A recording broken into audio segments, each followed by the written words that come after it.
পরিবারের সাথে ঘুরতে যাওয়ার হচ্ছে আনন্দটাই অন্যরকম। মা আর ভাইয়ের সাথে আমরা এক জায়গায় ঘুরতে যাচ্ছি, এজন্য এত সাজুগুজু করছি আর অনেক ভালো লাগছে আমার, কারণ অনেক দিন পর মায়ের সাথে ঘুরতে বেরোচ্ছি। হ্যালো গাইস, কি অবস্থা সবার? দেখতেই পাচ্ছেন যে আমি ফ্রেশ হয়ে এসে মুখে ফাউন্ডেশন লাগানো শুরু করে দিয়েছি, কারণ আজকে একটা জায়গায় ঘুরতে যাব, তাও আবার আমার নিজের মায়ের সাথে আর ভাইয়ের সাথে।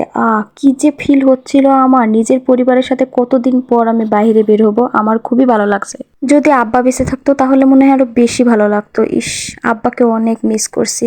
যাই হোক, স্যাড কথাবার্তা বাদ দিই। তো আমি কিন্তু বেশি মেকআপ করি না, হালকা ফাউন্ডেশন দিয়ে উপরে পাউডার দিয়েছিলাম, তারপরে চোখে একটু কাজল পরলাম আর এখানে লিপ লাইনার লাগাচ্ছি। আর আমার ভাই আমার সাথে অনেক ফাজলামো করতেছিল, বলতেছিল তুই কোথায় যাচ্ছিস যে এত সাজুগুজু করছিস, তোর বিয়ে হয়ে গেছে, এখন আর এত সাজুগুজু চলবে না, সাজুগুজু বাদ দে। তো এই তো আমি রেডি, আমার একবারে মুখের সাজুগুজু করা কমপ্লিট হয়ে গেছে। তো আমি এখন হচ্ছে বোরকা পরে নিব।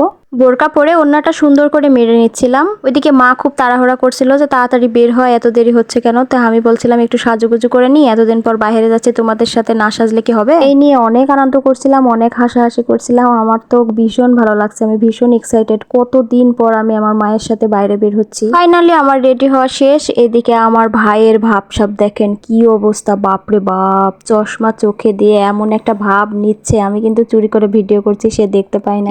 তোর ভাব দেখে মনে হচ্ছে রাস্তার মেয়েরা সব আজকে বাড়িতেই চলে আসবেনি।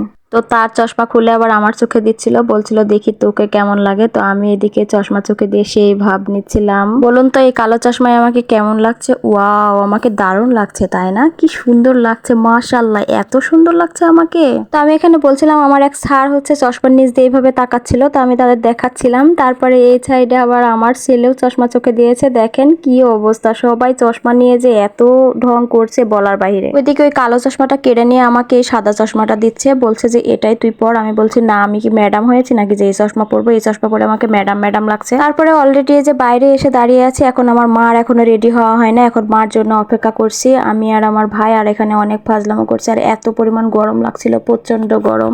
অলরেডি আমার মা চলে এসেছে, আমার মায়ের সাথে একটা সেলফি তুলে নিলাম, তারপরে একটু ভিডিও করে নিলাম। আমার মায়ের জন্য সবাই দোয়া করবেন। আর এদিকে আমার ছেলে কিছুতেই হাঁটবে না, মামার কোলে উঠে উঠে যাবে, পানির কোলে উঠবে, এটাই হচ্ছে তার কাজ। আর ঠাটা পড়া রোদের মধ্যে এত গরম লাগছিল, ঘেমে পুরাই শেষ হয়ে গেছিলাম। মনে হচ্ছিল বোরকাটা পরেই মনে হয় ভুল করলাম, সিভিল ড্রেসে আসলে ভালো হতো। এখানে হচ্ছে বাঁশের ঝাড় ছিল আর ঠান্ডা ঠান্ডা ছিল, এজন্য আমি একটু আস্তে হাঁটছিলাম, কারণ আমাদের বাড়ি থেকে খানিকটা দূরে গিয়ে তারপরে গাড়িতে উঠা লাগে, এজন্য আর কি হেঁটে হেঁটে আমরা যাচ্ছি আস্তে আস্তে।